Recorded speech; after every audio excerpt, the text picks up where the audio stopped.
Welcome to a new edition of the Famous Interviews with Joe Dimino. On this episode, we talk with coach, husband, father, and real estate expert Patrick Tromley. Having grown up in the mortgage industry, Patrick had big goals coming out of college. Then the mortgage meltdown hit in 2008. His life was upended and he was forced to start his career over. At the next bank he worked at, the FDIC kicked the doors in and shut them down, forcing Patrick to start over yet again. As a husband and father to three boys looking to take control over his own life and future, he moved into real estate investing full-time. In constant quest for self-development, he hired a mentor. That mentor changed his focus from making money to doing what his conscience told him. Now a mindset and performance coach, Patrick teaches men to become the elite versions of themselves, leveraging stoic principles, nutrition, and training. Enjoy this interview. So, hey, Patrick, thank you for taking a minute after the show. And what I would like to do, I'd like to start off and ask you, where are you coming out of? I am in Arizona, Queen Creek, Arizona right now. Okay, right on, man. So let me ask you this. You know, we all had to go through quite an ordeal with COVID. It all affected us in different ways. How did you survive that 3-year time period, and how has it changed the way that you do things now? Honestly, I didn't change anything that we did. Being in Arizona, we had more freedom than a lot of the other states did, and we operated as regular, right? Like I never wore a mask. I didn't stop going to the gym. I didn't stop training. I didn't stop anything, really. So the only real effect it had on us was our kids were in school and went on spring break in 2020, and then from that point forward have been home with us. So we picked back up with homeschooling again, which we did before we moved out here to Arizona. But that's really the only effect that we've had from that nonsense. So let's get to the essence of what you do for a living. I'm going to put you in front of like the third graders at a career day. One of the kids looks up at you and asks, what do you do for a living? How do you answer that child? So I'm a transformation expert, and I help people overcome their excuses and bad habits to become the best versions that they can be for their people through mindset, working out, training, and nutrition.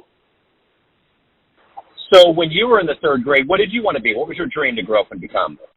I wanted to be a baseball player. I wanted to play for the San Diego Padres and really just play baseball for the rest of my life. So who was your favorite player? At the time, it was Tony Gwynn. Yeah. Tony Gwynn was the man. It was amazing how little he struck out. Like, I don't know that we're ever going to see a batting specimen like him ever again. Oh, no, and that stat there with, I think it was Glavine, Maddox, and Smoltz, he struck out like 3 times in over 300 plate appearances against them. Like, he was definitely a specimen, like you said. I don't think we'll ever see anybody that is as good with putting the bat on the ball as he was. Yeah, for sure. So let me ask you this. If you could go back in time in baseball history and see any moment with your own eyes, what would you have wanted to have witnessed? Ooh, that's a good question. I think the Hank Aaron home run where he broke the record, that would have been a good one to see. That's probably it, I would say. If I had a dream and a wish, I would love to see the Padres win the World Series. But if we're going backwards in time, I think watching Hank Aaron hit that home run would be the spot for me. Yeah, we actually took a road trip last summer from Colorado to San Diego, so we were in a San Diego frame of mind. So when they won that game against the Dodgers last year, that was so cool. Yeah, that was great to see. We were watching that glued to the TV. It was fun. And then in '98, when they went to the World Series, I was actually lucky enough to go to New York and go watch them, unfortunately, get beat, but see them play in Yankee Stadium, watch Tony Gwynn hit a home run in Yankee Stadium, and we saw all 4 of the World Series games. So that was a really cool experience. Absolutely. So let's go back to your childhood. Tell me where you were born and raised, and what were these seeds that got into you to not only do what you're doing now with coaching, but to get into real estate, all of these aspects and pieces that have become who you are? Sure. So I was born and raised in San Diego, lived there 35 years until we moved out here in Arizona in 2019.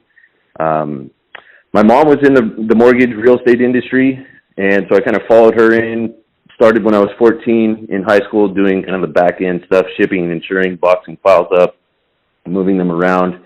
And then I worked all the way through high school and college on the night crew doing that kind of stuff. And then once I graduated college, I went into the sales side, and I was a wholesale bank rep. So I worked directly with mortgage brokers to bring business into the bank where we would lend out the money to the borrowers. And through there, I spent probably 20 years in that side of the industry. And then I moved over to working directly with borrowers, becoming a retail loan officer, and did that for about a year and a half. And then I switched from there into real estate investing. I wanted more of my time back and wanted to spend more time with my family because they're growing, kids are growing fast, and I lost a lot of time trying to build up my business while my oldest was young. And so I didn't want to do that with my other two kids. And so I went into the investing side, and I've been doing that for 4-ish years or so now. And through that process, really back when I was a loan officer, I started getting into the self-development process, trying to make myself better so that I could serve people better, be a better source of knowledge and that kind of thing for my clients. And going through that process of trying to make myself better, I've hired a mentor. And my mentor really opened my eyes from really chasing the dollar, trying to get the next deal so that I can make more money, to really being in alignment with my purpose and what my conscience is calling me to do. And through that process of working with him, it really changed my whole point of view, my whole thought process, my whole mindset into really being in alignment and doing what my conscience is telling me. And I believe that my conscience, or all of our conscience, is the authentic voice of our Creator. So when I align my thoughts and my habits and my actions with what my conscience was telling me, everything felt different. The energy changed. I now have fulfillment in what I do, and that's why I'm helping people through coaching. I want people to have the same kind of feeling that I have now of being in alignment and doing what you know you're supposed to do, and really just serving people to the best of their ability and helping change their life with really just simple ideas, but everybody knows what to do. It's just hard to get it done. And so being able to help them get those things done has really been indescribable for me. The joy and the pleasure that I get out of helping these people is indescribable. So as someone that's obviously highly motivated and self-fulfilled, who's been a hero for you in your life? I would say my mom. My mom, she started, I think when I was 2, she started as a receptionist at the bank that she was working at, and she's worked for, she was 39, so 40 plus years on just being the best that she can be at whatever job it is, and she's moved up the ranks to really running the whole mortgage operations for a few different companies. And so just that progression and the determination and the discipline to stay with something and constantly improve and constantly get better, that to me, I mean, is everything. And she was the breadwinner for our family. She supported the family. She sacrificed for our family and gave us everything that we could have ever wanted growing up. So she definitely is who I would say is my hero. So if you can meet anybody alive on the planet right now and spend some time with them, who would it be? That's a good question. I would say somebody like Elon Musk, just to sit and talk with people, him or somebody like Joe Rogan even. Somebody that uses their brain, that thinks, that doesn't conform to the standard, somebody that pushes the envelope. Just to talk to them, to pick their brain, just to see their point of view, how they process things, how they think of different things, and just absorb their thought process, right? And be around them. And most of the time, those kind of guys operate at a higher frequency. They vibrate at a higher frequency of consciousness, level of consciousness, and to be around them is going to bring you up to their level somewhat. And so if I could surround myself with guys like that, then that would be a real cool experience and probably life-changing, honestly. So somebody like that, Joe Rogan or Elon Musk. So let me ask you this. Everyone like those guys, like Elon and Joe, they obviously have a high level of motivation to get things done in their lives. What's that for you? What's the fuel in your tank that gets you up every day and moving and doing what you want to do? That's my purpose, right? So by aligning my thoughts and my habits and everything with my conscience, that is my purpose. My purpose is to create the best version of me and give that version, that guide, to my family, to my people, to my clients, to everybody that I interact with.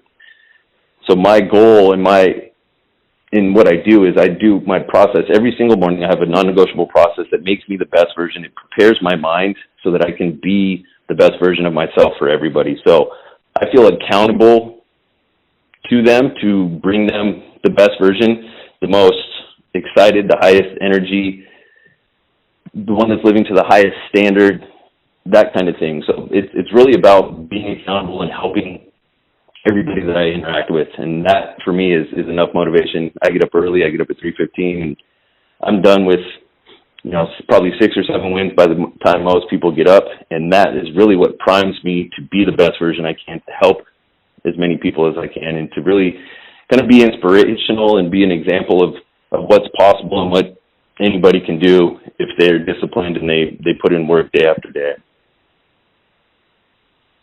So what is your best success story? One that you consistently puts a smile on your face, somebody that you helped, that you've professionally been around?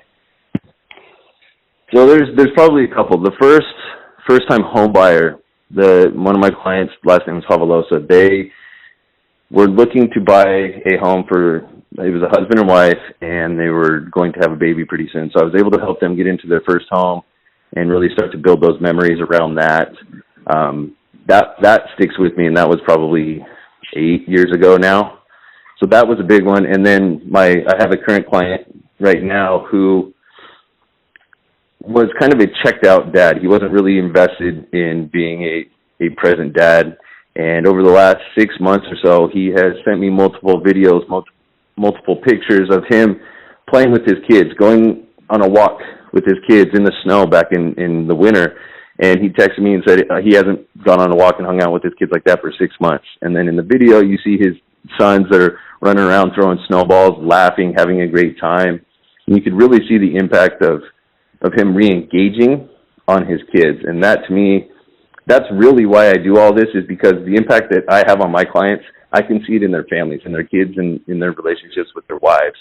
And that, to me, is what it's all about. Because as a man, our responsibility is to serve our family, right? We're supposed to lead and serve and provide and protect and preside.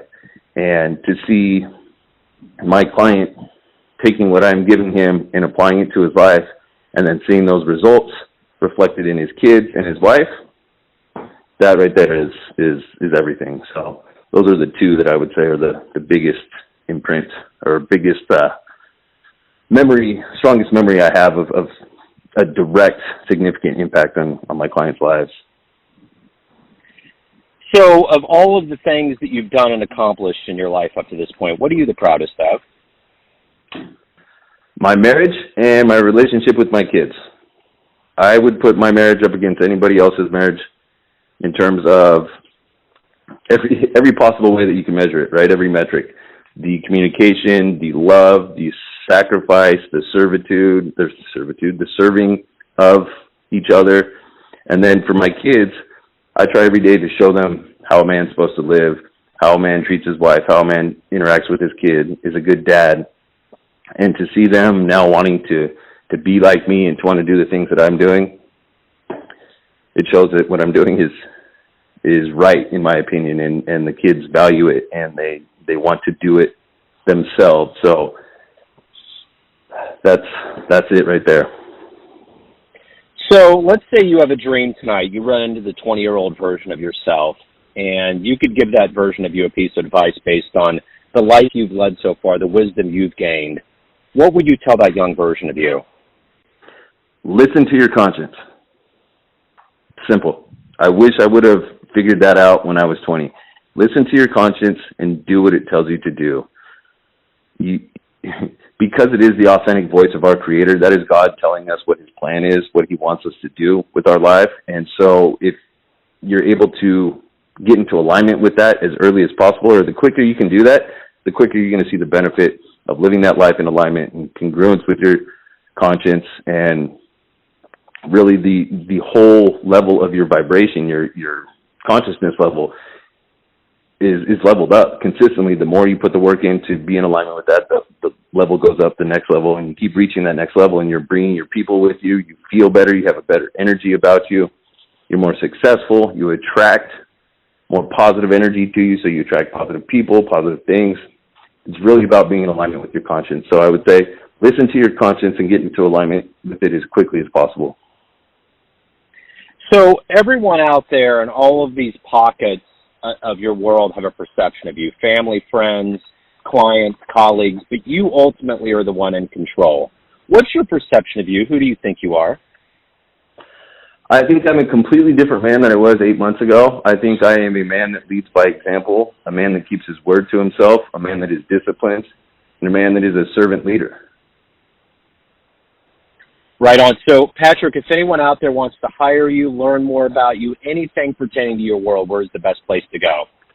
The best place is on Instagram. I document everything from my morning non-negotiable process to my points of view to my core values to really everything. It's on Instagram, and my Instagram handle is The Level Up Dad. So it's at The Level Up Dad. Right on. Hey, Patrick, thank you so much for taking time out, opening up about your world. It's a wonderful story, man. Best of luck with everything. Thank you. I appreciate your time. Thanks for tuning in to another famous interview with Joe Dimino, where we cover the world of art, literature, business, spirituality, music, and more from around the globe. If you want to hear more interviews, visit the Famous Interviews with Joe Dimino channel on YouTube. You can also find us on Spotify and Apple Podcasts. Thanks again for listening, and until next time.